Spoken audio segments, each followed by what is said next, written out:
आलस्य मनुष्य का सबसे बड़ा शत्रु है।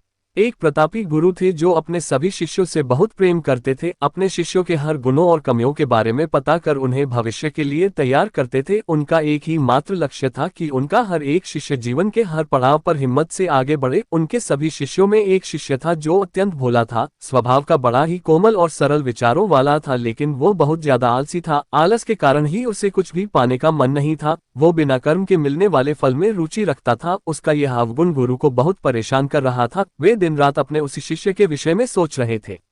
एक दिन उन्होंने पारस पत्थर की कहानी अपने सभी शिष्यों को सुनाई। इस पत्थर के बारे में जानने के लिए सबसे अधिक जिज्ञासु वही शिष्य था। ये देख गुरु उसकी मंशा समझ गए। वे समझ गए कि यह आलसी है, इसलिए उसे इस जादुई पत्थर की लालसा है। लेकिन ये मूर्ख यह नहीं जानता कि जो व्यक्ति कर्महीन होता है उसकी सहायता तो स्वयं भगवान भी नहीं कर सकते, और ये तो बस एक साधारण पत्थर है। ये सोचते सोचते गुरु ने सोचा कि यही सही वक्त है इस शिष्य को आलसी के अवगुणों से अवगत कराने का। ऐसा सोच गुरु जी ने उस शिष्य को अपनी कुटिया में बुलवाया।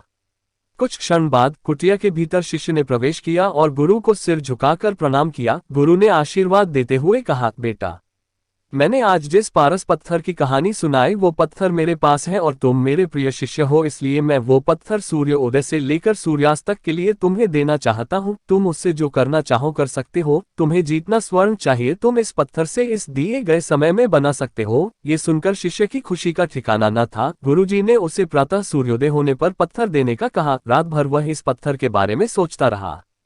दूसरे दिन शिष्य ने गुरुजी से पत्थर लिया और सोचने लगा कि कितना स्वर्ण मेरे जीवन के लिए काफी होगा, और इसी चिंतन में उसने आधा दिन निकाल दिया। भोजन कर वो अपने कक्ष में आया। उस वक्त भी वह उसी चिंतन में था कि कितना स्वर्ण जीवन व्यापन के लिए पर्याप्त होगा, और यह सोचते सोचते आदतानुसार भोजन के बाद उसकी आंख लग गई और जब खुली तब दिन ढलने को था और गुरुजी के वापस आने का समय हो चुका था। उसे फिर कुछ समझ नहीं आया। इतने में गुरुजी वापस आ गए और उन्होंने पत्थर वापस ले लिया। शिष्य ने बहुत विनती की लेकिन गुरुजी ने एक ना सुनी। तब गुरुजी ने शिष्य को समझाया, पुत्र, आलस्य व्यक्ति की समझ पर लगा ताला है। आलसी के कारण तुम इतने महान अवसर का लाभ भी ना उठ सके। जो व्यक्ति कर्म से भागता है उसकी किस्मत कभी उसका साथ नहीं देती। तुम एक अच्छे शिष्य हो परंतु तुम में बहुत आलस है। जिस दिन तुम इस आलस के चौले को निकाल फेंकोगे उस दिन तुम्हारे पास कई पारस के पत्थर होंगे। शिष्य को गुरु की बात समझ आ गई और उसने खुद को पूरी तरह बदल दिया। उसे कभी किसी पारस की लालसा नहीं रही। आलस्य मनुष्य का सबसे बड़ा शत्रु है। आलस मनुष्य को खत्म कर देता है। इस कहानी से आपको क्या शिक्षा मिली? आलस्य मनुष्य का सबसे बड़ा शत्रु है। ये कहानी हमें कर्म का महत्व समझाती है, साथ ही बताती है कि जो व्यक्ति कर्महीन है उनके पास पड़ा पारस का पत्थर भी एक आम पत्थर की भांति ही है।